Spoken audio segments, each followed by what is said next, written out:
porque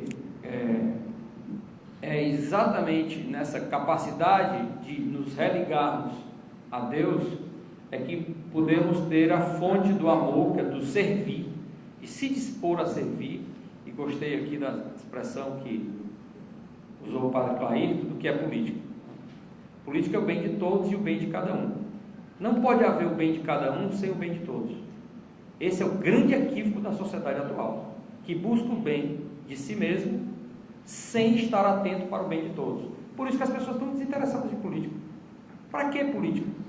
Se eu quero o meu bem, eu não estou preocupado com o bem dos outros.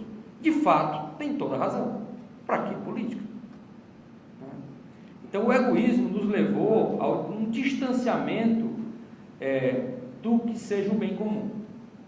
E essa é a essência da pessoa humana. Ela jamais será feliz buscando a sua própria felicidade e parada em si mesma. Se ela não sair de si na busca do bem comum, ela irá destruir a si mesma e a sociedade. E de que forma nós podemos buscar o bem comum fora da política? Eu não conheço, a não ser que seja na ditadura, que são os ditadores dizem isso. Não se incomodem, fiquem cada um na sua, fiquem na de vocês, que eu vou buscar o bem de vocês. Vocês não precisam se preocupar com o bem de todos. Se preocupem com vocês, que eu procurarei buscar o bem de todos vocês. Nesse tipo de sociedade não tem política, porque não tem liberdade, não tem opção, cada um não precisa fazer a opção pelos candidatos. Agora veja o grande equívoco que nós vivemos hoje.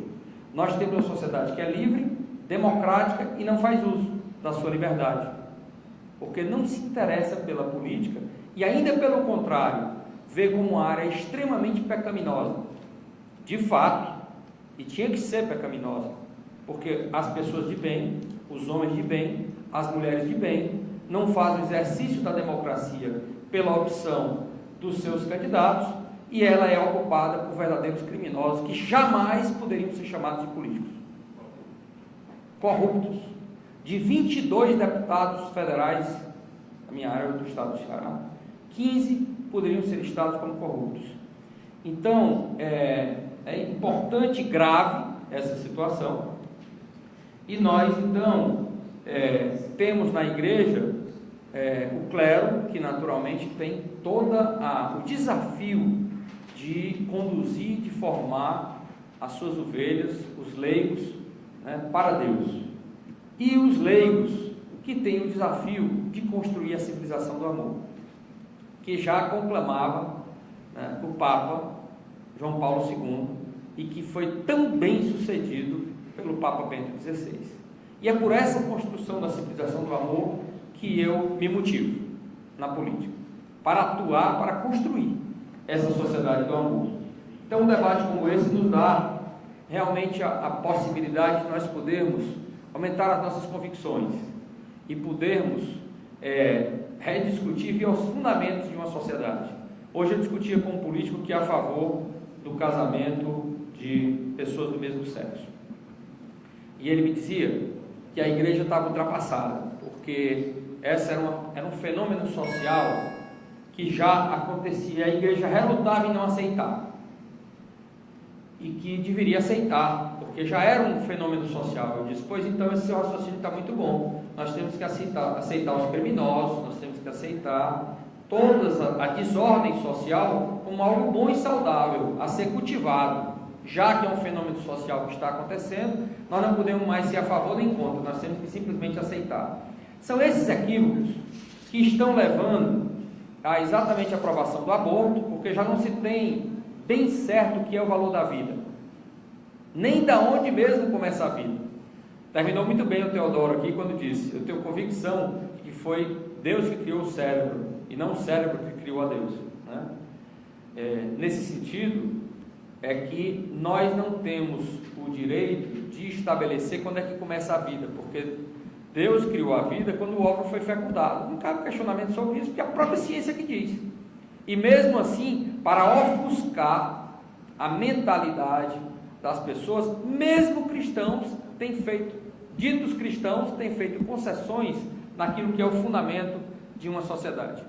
Então, acho que a política está precisando de pessoas que possam beber da grande riqueza que é a igreja, nos seus documentos, nas encíclicas, que nos dão uma fundamentação muito grande daquilo que quem busca o bem comum, não necessariamente os políticos, cada um de nós devemos ter como desafio de vida de ser guardiões do bem comum.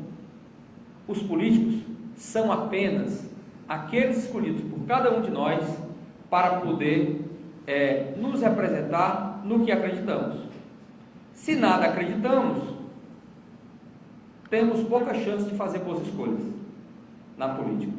Mas num grupo como esse, e eu acho já recebi o sinal, né? Num grupo como esse, creio que nós devemos fazer crescer aqui as nossas convicções para ter um alinhamento, né, desses princípios fundamentais, né, de direito à vida, de podermos promover o bem de cada um e o bem de todos e a dignidade, porque não há sociedade saudável quando se tem, no Ceará hoje, 25% das pessoas vivendo na miséria.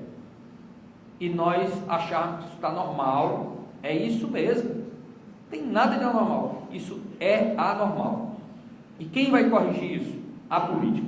E é por isso que eu acredito na política. Boa noite.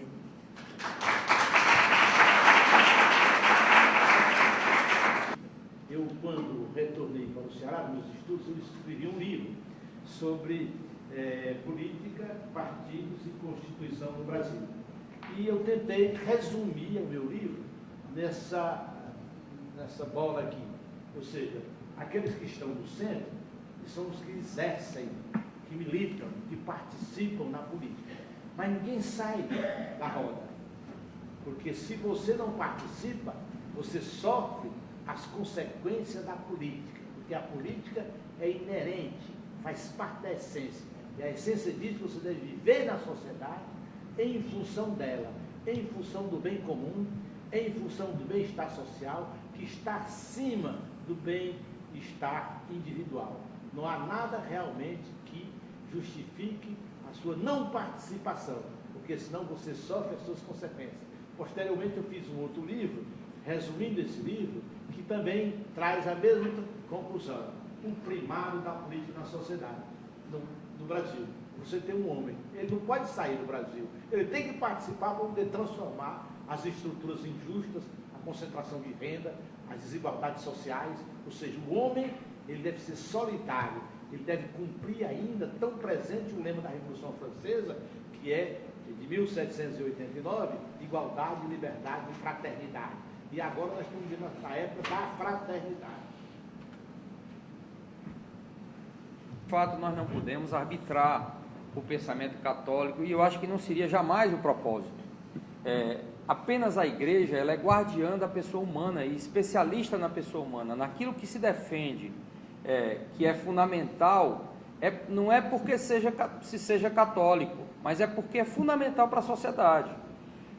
A questão de se defender desses princípios que nós todos defendemos pelo aborto, mas o cidadão contra o aborto, o cidadão que não é nem religioso, deveria defender também. Porque uma sociedade que ela arbitra quando deve haver vida e quando deve haver morte, ela já matou a Deus. E ela traz para si uma decisão que é um juízo de valor sobre vida e morte perigosíssimo, que destrói o bem comum. Então não é apenas pela questão religiosa do respeito à vida, mas quando você decide arbitrar que com 3 meses não é vida, com 2 meses não é vida, né? Sendo vida, você pode arbitrar também que uma pessoa com 26 anos e que aquele grupo que decidiu não é simpático a ela, ela também vai deixar de viver. É o mesmo princípio da pena de morte, e que aqui deixou muito claro o padre Clairton, que a vida ela tem um valor em si mesma, independente dos atos praticados. E tanto do aborto como para a pena de morte, o valor da vida, né, é o mesmo.